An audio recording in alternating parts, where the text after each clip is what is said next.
اك جوان كسين كود السالين حزارنا صدو حفتيدا لنمساي جيانا ود السالة حزارنا صدو حفتي والششاندا قالكي آلي كاريا وان كردان كج باشوري كردستاني بر بنمساي بهاتنا كرنا دكتور عبيد أفندية كج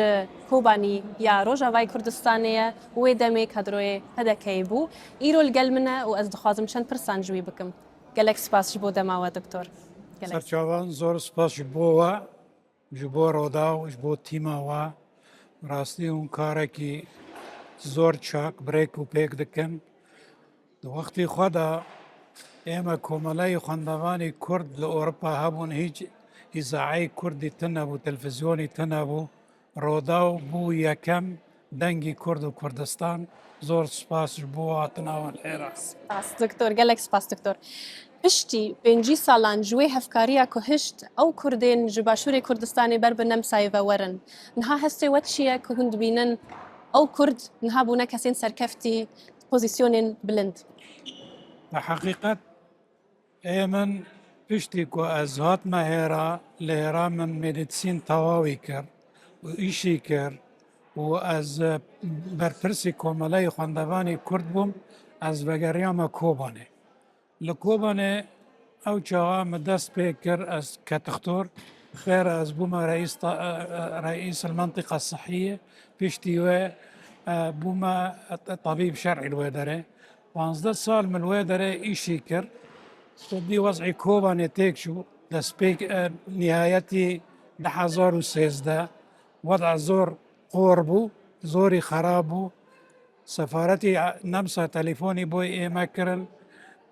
بإيما رأي قوتن بيوستا وگرنا نمسا وقتی وگریانا نمسا او کسی لهیرا کل وقتی خواه نه پنابر هاتبون کد خواندنی خواه تواوی کرده بون مال و مندالی درستی کردون وظیفه گوره و اپوزیسیون مازن گرتن كيفي من زور خوش بو لقلوانا مديتن فعلا لبادرة انتقريرا بنا ونمسا ولاتكي دو نمسا دجين بس ايكو من زور كيف بي خوش بو هر بيواندي لقر كردستان مابو وتيكالي لقل كردستاني دكرن هاني توري باشتركو مديل وقتي خواه كد وقت كذا كسي كل ويدري لنمسا پنابر بوم بگریان كردستان كبيشمرگه دبن قيادي سروك برزاني پیشمرگه بون دو وقت كي زوري چاك و خراب و زور شركي دجوار كرن حياني كردستاني عراق آزاد كرن كوماري خوي درست كرن ایمن زور کشا بو او برادری لهراجی هر کسی مال و مندالی درست بو وظیفه درست بو وقتی خوی ایما فقط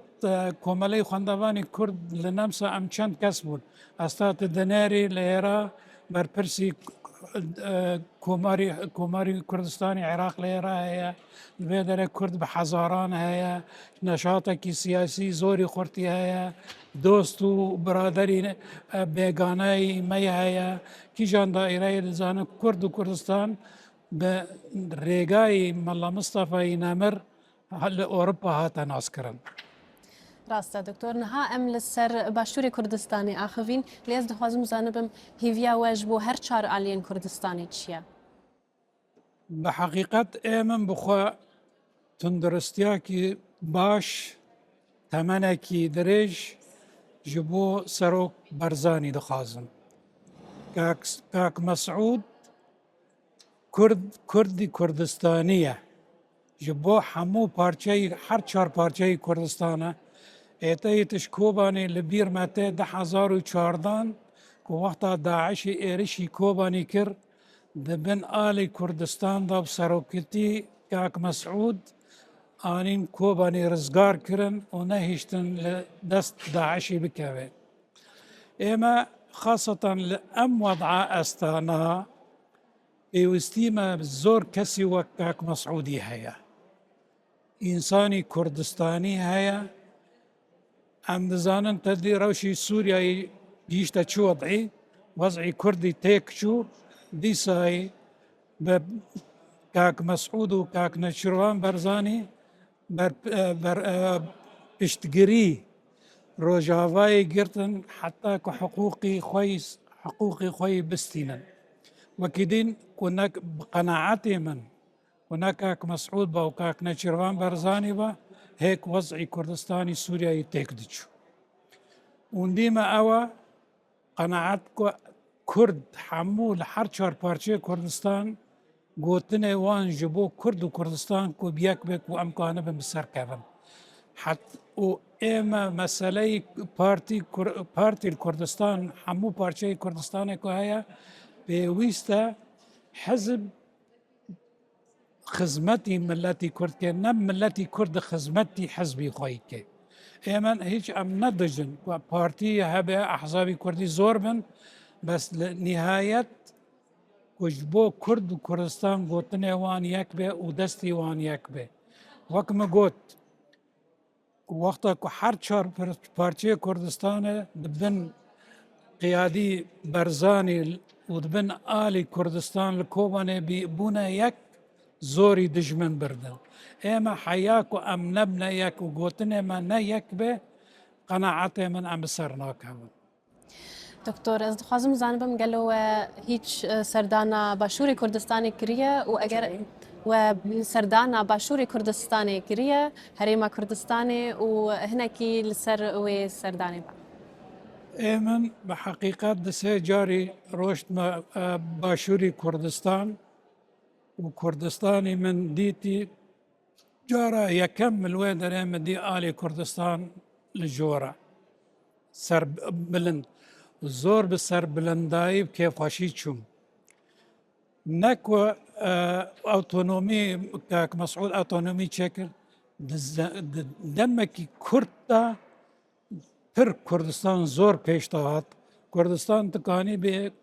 وضع کردستان لاستا وقت وضع ولاتکی اوروپی پیش داد چو دمکی کرد زور کردستان پیش داد چو و قناعت من هیم باشتر ایجده به هیچی باشتر دبه باشوری کردستان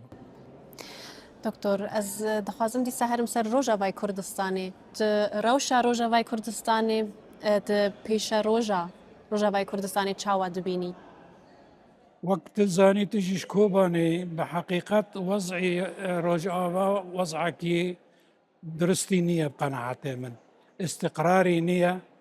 و حتی استاجی قناعت من هین تشتک مدست خونه خسته ما زوری رجاوه کردستان زوری شهیدان زیادتری 15,000 شهید بو زوری کسی بریندار هنه زوری ما کسی وندانه زوری کسی شهید بون و قناعت من او تشتی که ما دخواست بسری نبو راسته دکتر داویه دخوازم بپرسم قالوا دخوازن حتى دفيرا وشيدا جي سردانا كوباني بكن والله اما بحقيقة لهرانا بالو فكري ما لكوباني بالو فكري ما الولاتي ما راس نمسا ولاتي ما الدوامة بس ولاتي ما هيش جبير نابه هر کسک جماعت خازن کو اما فقرنا روجافا والوادر جياني خطوا بكن وبداوي بكن اشتكي طبيعية اما تجاران كوباني جبير مناره تجاران روزعفا جبير مناره ولاتي مايا وبتشوكي الوادر ما زنبون اما راسته از هیوی دکم که ام تف وگرن ولاتی خواب بینن گلک سپاس بو دماوه و بو وی هف بینی دکتر عبید افندی اما جي زور سپاس صوبتكن زور كنالي ودكن واستا بقناعت من كنال رودا يكم كنالا ودنگي كردو كردستان زور سپاس جبو تيمه